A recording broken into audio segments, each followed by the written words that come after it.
फातिमा की रानी माँ, प्रभु यीशु की माँ, आसरा तू ही है माँ।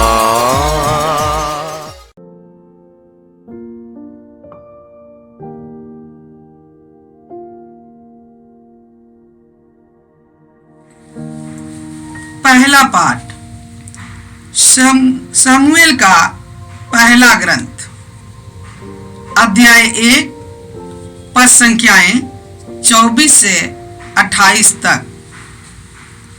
जब अन्ना शमूएल का दूध छुड़ा चुकी तो उसने उसे अपने साथ कर लिया।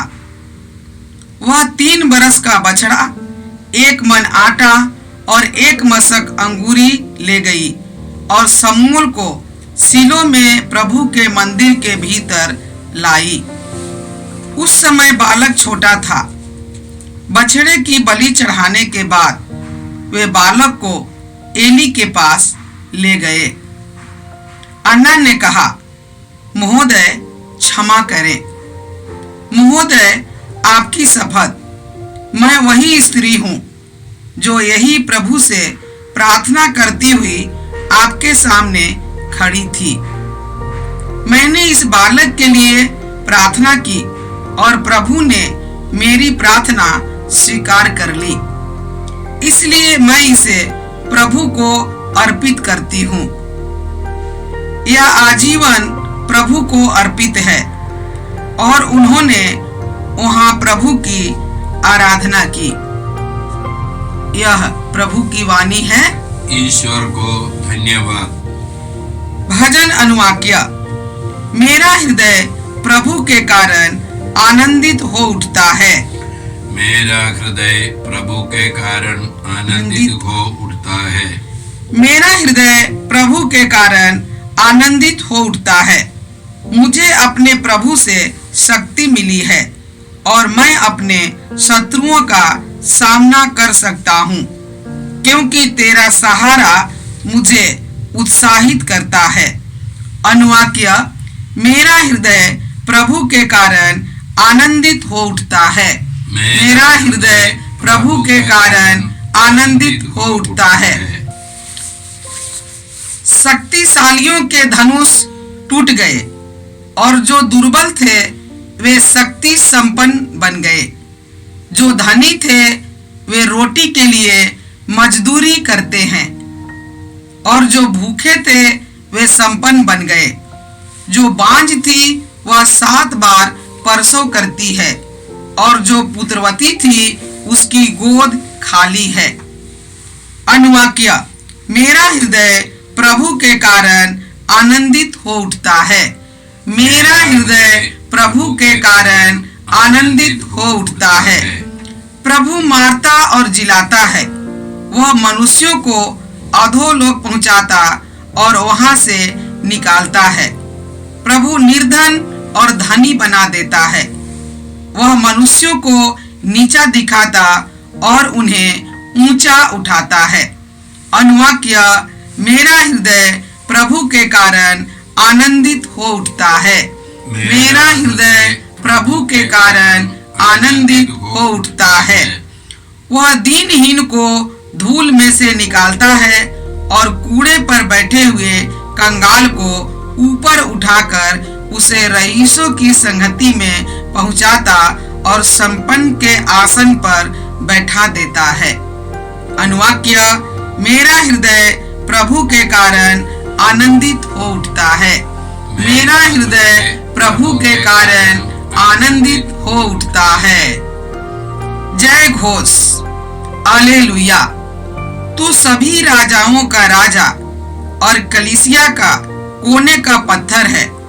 तूने धरती की मिट्टी से मनुष्य को बनाया। आकर उसे बचाने की कृपा कर। हालेलुया। प्रभु आप लोगों के साथ हो और आपकी आत्मा के साथ। संत लूकस के अनुसार पवित्र सुसमाचार। हे प्रभु तेरी महिमा हो। अध्याय 1 पद संख्याएं 46 से 56 तक। मरियम बोल उठी, मेरी आत्मा प्रभु का गुणगान करती है मेरा मन अपने मुक्तिदाता ईश्वर में आनंद मनाता है, क्योंकि उसने अपनी दीन दासी पर कृपा दृष्टि की है। अब से सब पीढ़ियां मुझे धन्य कहेंगी, क्योंकि सर्वशक्तिमान ने मेरे लिए महान कार्य किए हैं। पवित्र है उसका नाम। उसकी कृपा उसके श्रद्धालु भक्तों पर पीढ़ी दर पीढ़ी बनी रहती है। उसने अपना बाहुबल प्रदर्शित किया है। उसने घमंडियों को तितर बितर कर दिया है। उसने शक्तिशालियों को उनके आसनों से गिरा दिया और दीनों को महान बना दिया है। उसने दरिद्रों को संपन्न किया और धनियों को खाली हाथ लौटा दिया है। इब्राहिम और उनके वंश के प्रति अपनी चिरस्थायी दया को स्मरण कर उसने हमारे पूर्वजों के प्रति अपनी प्रतिज्ञा के अनुसार अपने दास इस्राएल की सुध ली है। लगभग 3 महीने एलिजाबेथ के साथ रहकर मरियम अपने घर लौट गई। प्रभु का सुसमाचार। हे क्रिस्त तेरी स्तुति हो। जय यीशु क्रिस्त में प्रिय भाई और बहनों, आज का पहला पाठ शमूएल के पहले ग्रंथ से है। अध्याय 1 संख्या 24 से हमने सुना। एक महिला थी, अन्ना नामक महिला। उसके बच्चे नहीं थे। उसने शीलो नामक जगह पर प्रभु के मंदिर में जाकर प्रभु से दुखी होकर प्रार्थना की, आंसू बहा बहा कर प्रार्थना की और उसने यह मन्नत ली। उसने प्रतिज्ञा की प्रभु के सामने, विश्वमंडल के प्रभु, यदि तू अपनी दासी की दयनीय दशा देखकर उसकी सुधि लेगा, यदि तू अपनी दासी को नहीं भुलाएगा और उसे पुत्र प्रदान करेगा, तो मैं उसे जीवन भर के लिए प्रभु को अर्पित करूंगी और कभी उसके सिर पर उस तरह नहीं चलाया जाएगा। उसने ईश्वर से वादा किया कि इस्राएली परंपरा के अनुसार वह नाजिर व्रत लेकर आजीवन प्रभु की सेवा करेगा। प्रभु ने उसकी प्रार्थना सुनी। कुछ महीनों के बाद वह गर्भवती हो गई। उसने एक पुत्र प्रसव किया और उसका नाम शमूएल रखा। और दूध छुड़ाने के बाद अन्ना ने अपने पुत्र को शमूएल को ईश्वर के लिए अर्पित किया। बलि चढ़ाते हुए ईश्वर के लिए अर्पित किया, आजीवन अर्पित किया। और उसके अलावा उसके बाद उसने उस वहाँ के पुरोहित एली के पास जाकर यह कहा, महोदय क्षमा करे, महोदय आपकी शपथ, मैं वही स्त्री हूँ जो यहीं प्रभु से प्रार्थना करती हुई आपके सामने खड़ी थी। मैंने इस बालक के लिए प्रार्थना की और प्रभु ने मेरी प्रार्थना स्वीकार कर ली, इसलिए मैं इसे प्रभु को अर्पित करती हूँ। वह आजीवन प्रभु को अर्पित है।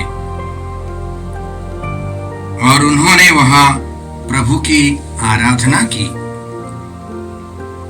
तो आज यह पवित्र महिला, यह अन्ना हमें क्या सिखाती है?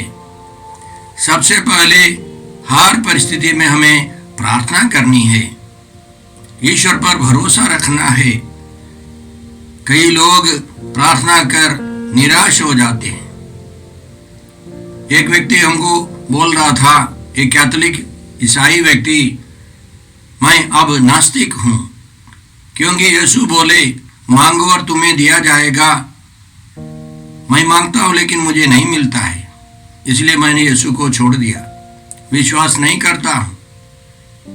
यीशु ने यह नहीं कहा था कि मांगो और तुम्हें सब कुछ मिलेगा, जो मांगता है सब दिया जाएगा। ईश्वर की इच्छा के अनुसार मांगनी है। अपवित्र वस्तु अपवित्र कार्य नहीं मांगना है। ईश्वर की इच्छा, ईश्वर के नियम के अधीन में हमें मांगना है।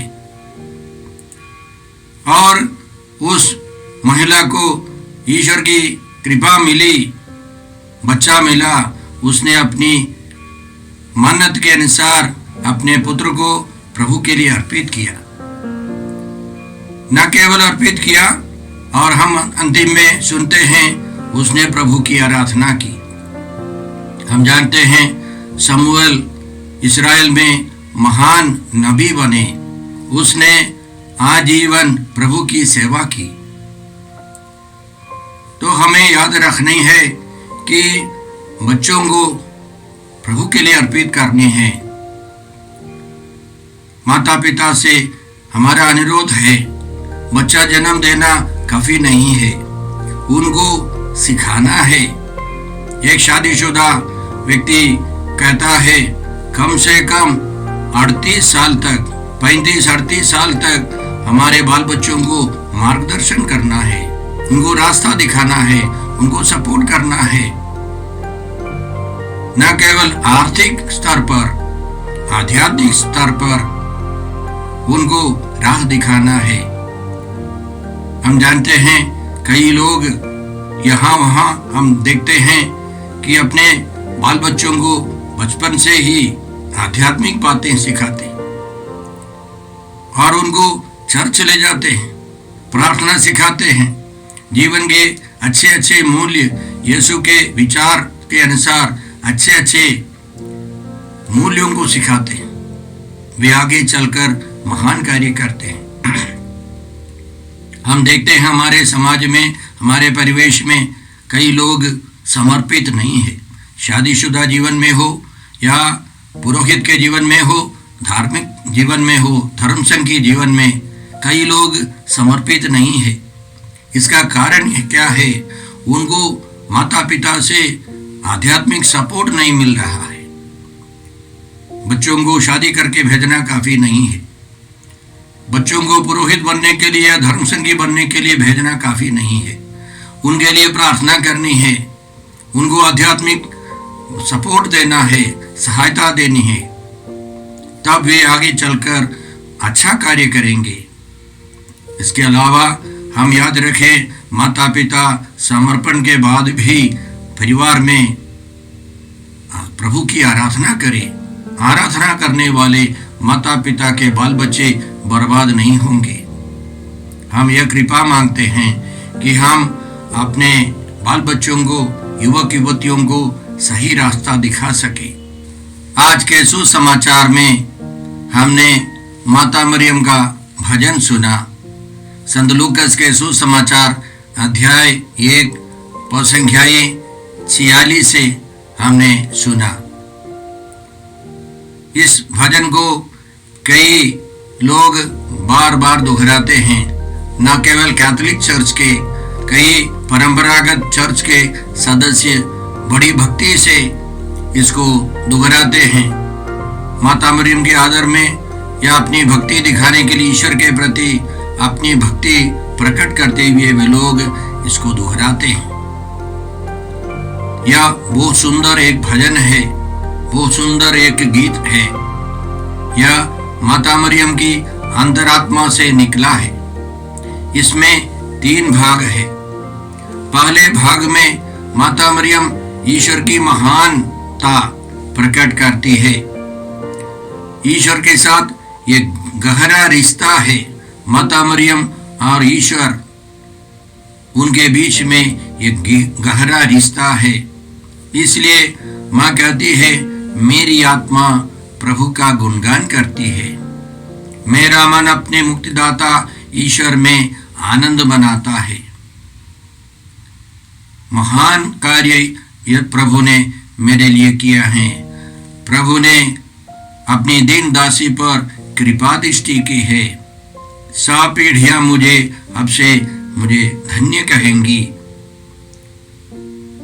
तो हमें याद रखना है कि माता मरियम ईश्वर को प्रथम स्थान देती थी और वह परंपरा के अनुसार माता मरियम यरूशलेम मंदिर में अर्पित थी। उसने महान व्यक्तियों के द्वारा शिक्षा ग्रहण की थी, बाइबल पढ़ने के लिए, ईश्वर की स्तुति आराधना करने के लिए, और वह समर्पित युवती माता मरियम दिल खोलकर प्रभु की आराधना करती है। जो बराबर बाइबल पढ़ते हैं, जो बराबर ईश्वर की स्तुति आराधना करते हैं, ईश्वर को धन्यवाद देते हैं, केवल वे इसी तरह बोल सकते हैं, गाना गा सकते हैं। उदाहरण के लिए राजा दाऊद ईश्वर को बराबर धन्यवाद देता था, ईश्वर की स्तुति करता था, हर परिस्थिति में ईश्वर को बुलाता था, ईश्वर को याद करता था। इसलिए दुश्मन राजा अबीमेलेक से बचने के बाद वह लिखता है स्तोत्र 34 में, मैं हर समय प्रभु को धन्य कहूंगा, मेरा कंठ निरंतर उसकी स्तुति करेगा। मैंने प्रभु को पुकारा, उसने मेरी सुनी और मुझे हर प्रकार के भय से मुक्त कर दिया।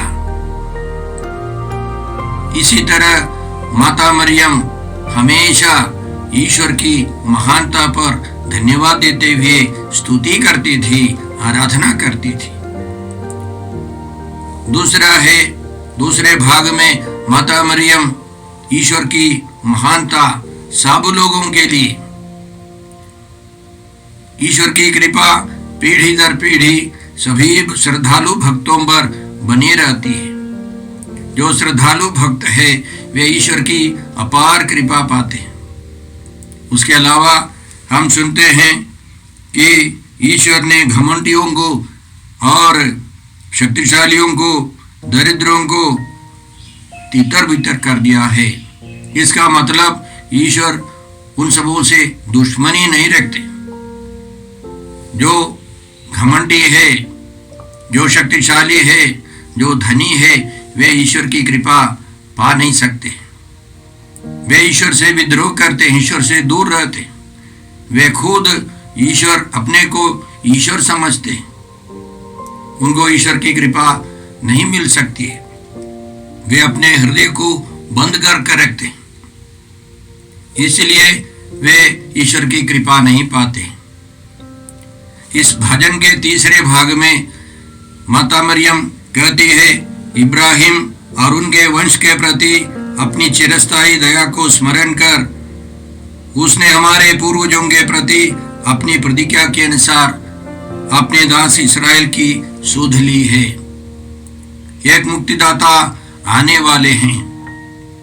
ईश्वर की मुक्ति योजना माता मरियम के द्वारा और अन्य कई महान व्यक्तियों के द्वारा, जैसे इब्राहिम, इसहाक, याकूब और उनके बाल बच्चों के द्वारा ईश्वर अपनी योजना पूरी करने जा रहा है।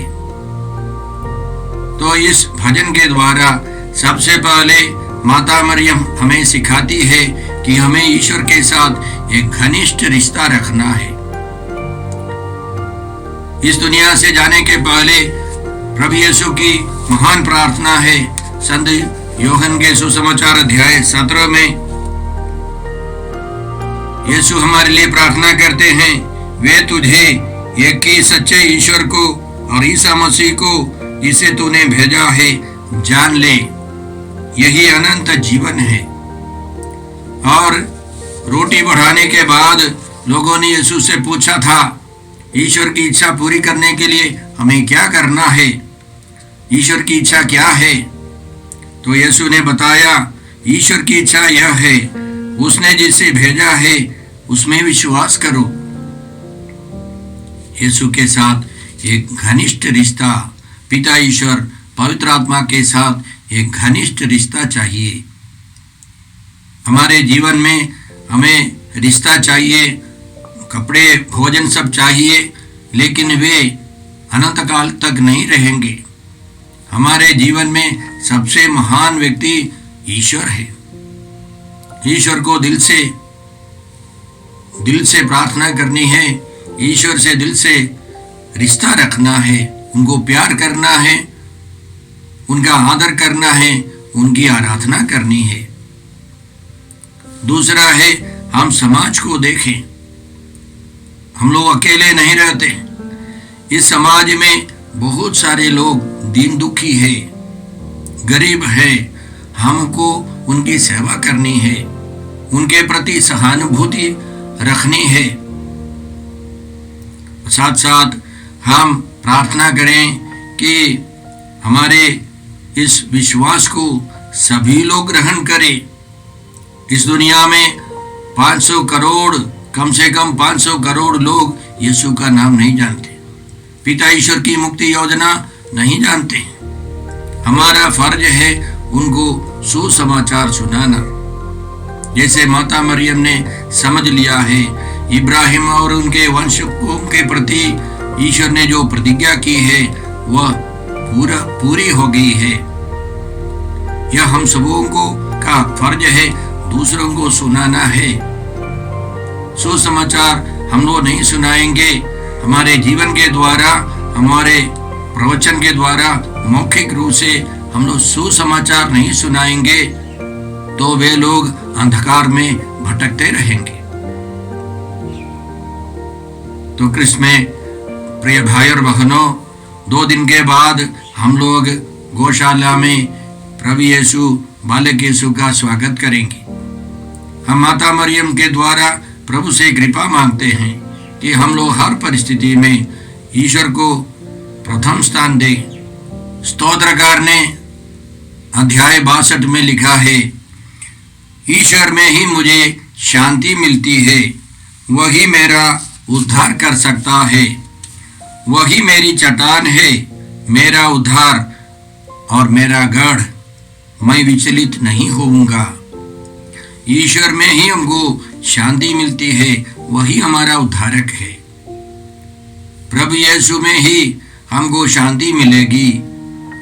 हर परिस्थिति में केवल प्रभु यीशु हमको मुक्ति दे सकते हैं।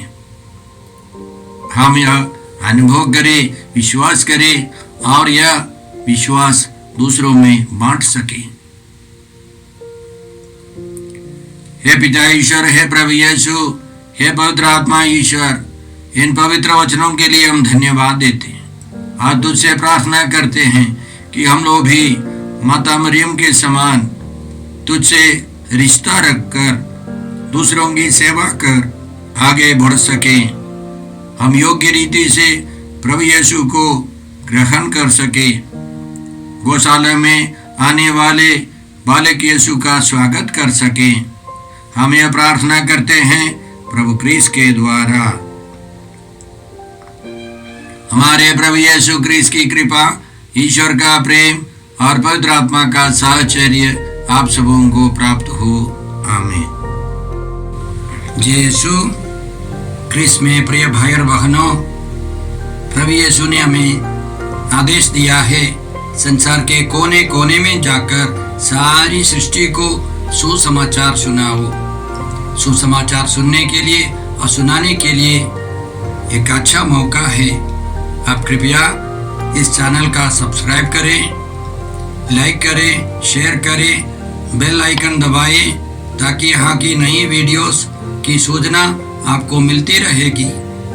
साथ साथ आप दूसरों को भी प्रेरणा दें इसका सब्सक्राइब करने के लिए।